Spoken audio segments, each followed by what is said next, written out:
So me and my brother were discussing Seven Deadly Sins and how great of a show it was before, you know, the animation turned to this. What is that? But anyways, we were talking about some of the characters and how memorable some of their feats were. You know, stuff like Meliodas versus the Ten Commandments, Estarossa versus Bond, and my personal favorite, Escanor versus everyone. This dude Escanor is one of my favorite anime characters ever because of the sheer I don't give a ness of his character. And talking about this character gave me an idea. I should make a video on this. I had some time to think about it and realize, wait, there's actually a bunch of characters that do this and I really enjoy all of them, especially when they get their own screen time. This revelation pretty much cemented my decision to make a video on one of my favorite anime tropes ever, the OP side character.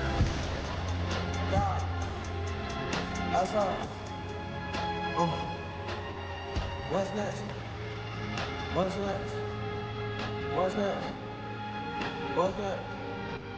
What's next? What's next? Now, don't get things misconstrued. I love me a good overpowered main protagonist too. Goku, Saitama, Lelouch, Gon, Mob, etc. are all examples of fantastic characters that build really immense height in their own respective universes.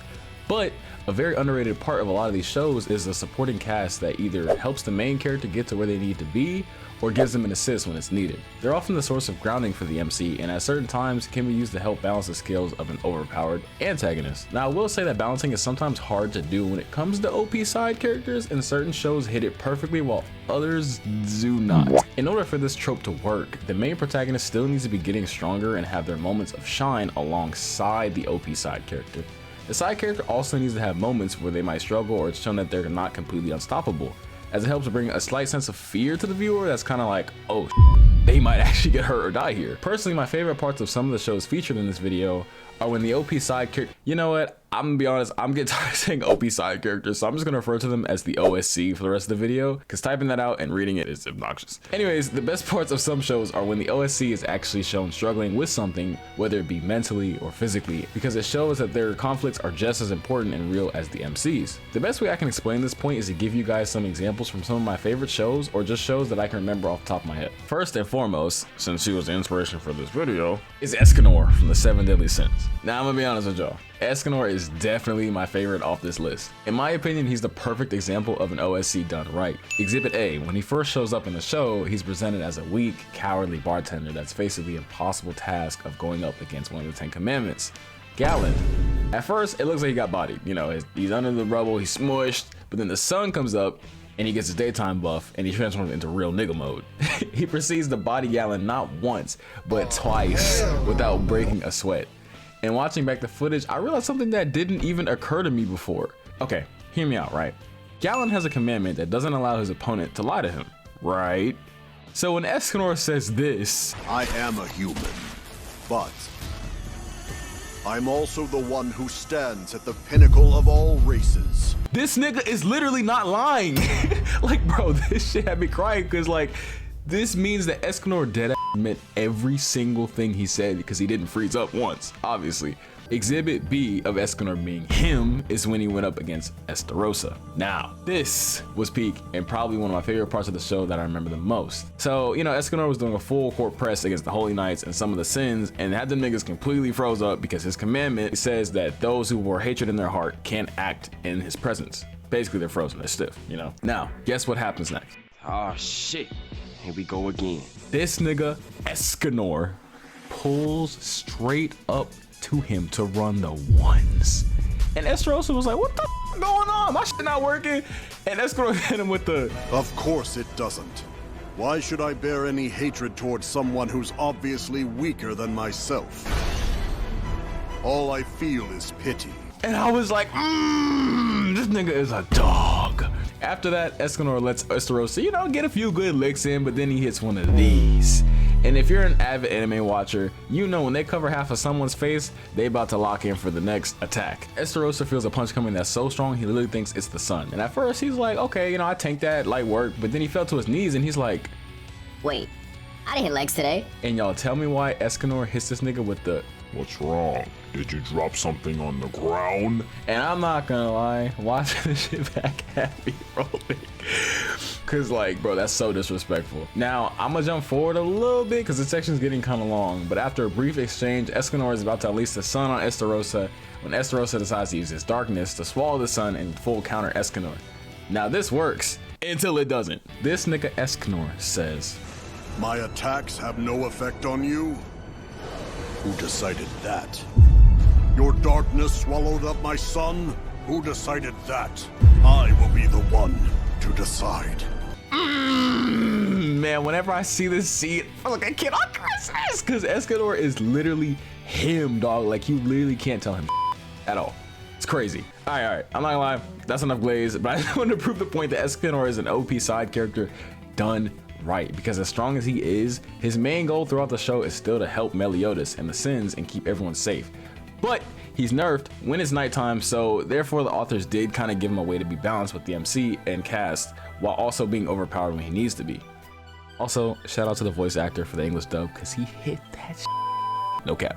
These next few I'm going to talk about are going to be way shorter, because I don't want this video to be like 40 minutes long, even though it's probably not that long. Killua from Hunter x Hunter is another great example of a side character that is OP at all the right times. I mean, throughout the show, we're shown examples of how he just clears everyone out the water in terms of strength, agility, and just overall skills. He's there for Gon's journey and also to grow his own strength when he needs to, but it's constantly shown that he can really turn into that nigga if you rub him the wrong way. I mean, bro, he has to push a 4-ton door to get into his house. On top of that, the feat that made me realize he was an OSC and just there for the ride, honestly, was when they were doing the Hunter exam and he killed the world-renowned, you know, the serial killer guy in like 5 seconds. He blitzed him. Old dude thought he was finna hit an easy lick and didn't realize Killua was at YN and Swiss cheese his ass quick. Nigga, I'm trying to Swiss some. God, need some. Hey, pull up. This shit had me like, whoa, so this is how Killua coming? It's funny because I saw this clip the other day that said Killua spent the whole show aura farming, and low-key, they weren't wrong, because bro had no reason to be hitting these throughout the show. Like, come on, dog. But overall, I think Hunter x Hunter did a great job of having some OSCs that both supported Gon when he needed it and demonstrated how OP a villain was when one of them was shook. Rolo is up next on the list, and I know some of y'all are gonna be like, oh, but I watched Code Geass recently, peak show by the way, and I think Rolo definitely deserves to qualify as an OSC because his Geass was deadass just Dio's ability from JoJo. He could freeze everyone up within a certain radius for a couple seconds. Now, this doesn't sound that crazy, but when you consider that he was a nameless and faceless assassin for years up until that point, you realize that his potential is crazy. I mean, genuinely, he can blitz anyone in the room if he really wanted to, and they would never know he was there, aka Dio. Speaking of Dio, I might have to drop a video on JoJo, because that show is definitely in my top 5. Anyways, while this ability might seem insanely broken, they limit it by making it so it puts a strain on his heart if he uses it too much in quick succession, as shown by when he bails out Lelouch. Throughout the show, he helps Lelouch out of some pretty unwinnable situations, and again, is a great example of an OSC helping the MC along without just negating the MC's impact completely. Finally, I want to discuss the one, the only, Gojo.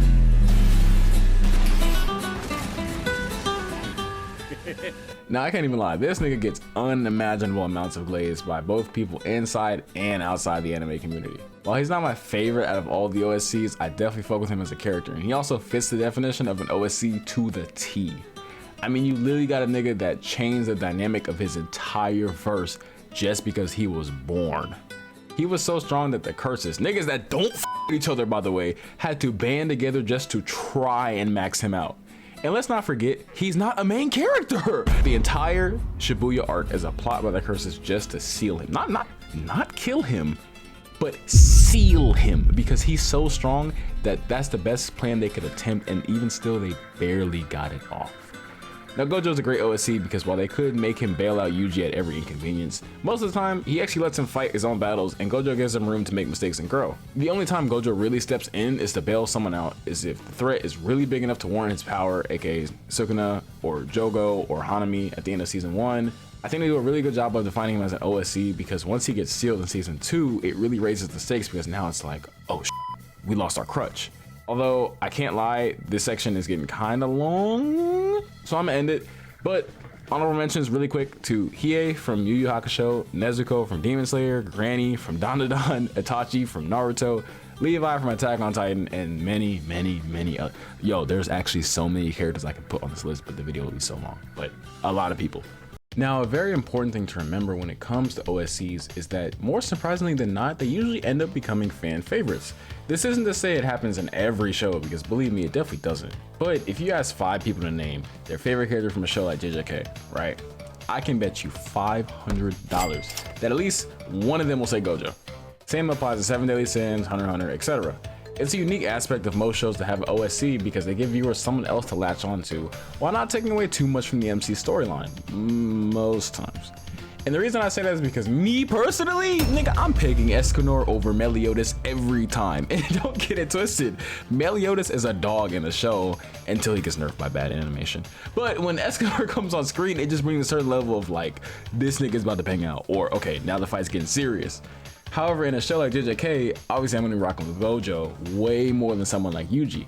Not because Yuji isn't cool, but Gojo carries himself with a certain level of like sauce that Yuji has just not achieved yet. And his personality along with his disgusting amount of power is a huge draw to the character every time he's on screen. I don't know, I think it's just that OSCs are a very big part of major anime that can really help the story along or be a clutch in certain situations. I think all in all, I just wanted to make this video to shed some highlight and show love to the characters in these shows that are the secret gems. You don't think of Gon without Killua, you don't think of Yuji without Gojo, you don't think of Naruto without Itachi, and so on and so forth. Sure, some of them just spend most of the time on screen aura farming, but for the most part, they show up and show out when they're actually needed.